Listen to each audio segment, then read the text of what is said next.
आलोक TV जातीय सेवा योजनार प्रारंभिक प्रशिक्षण कार्यक्रम अनुष्ठित। कंधमाल जिला टिक्कावाली एएनसीएस महाविद्यालय रे जातीय सेवा योजना तरफ प्रारंभिक प्रशिक्षण कार्यक्रम अनुष्ठित हो जाइछि। ओडिशा सरकारक जातीय सेवा योजना तरफ राज्य पुरस्कार प्राप्त अध्यक्ष दीनबंधु महांती सभापतित्व करी जातीय सेवा योजनार लक्ष्य आभिमुख्य और युव नेतृत्व उपरे प्रशिक्षण देइथिले।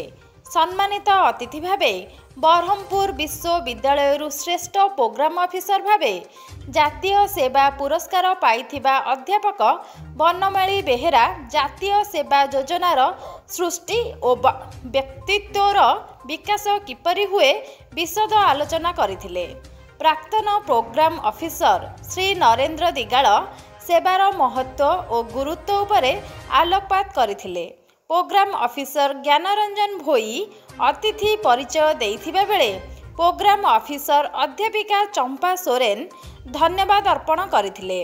अध्यापक रतन कुमार दिगाल और वरिष्ठ कार्यालय सहायक मनोज कुमार भोई कार्यक्रम रे सहयोग करथिले। ब्यूरो रिपोर्ट आलोक टीवी।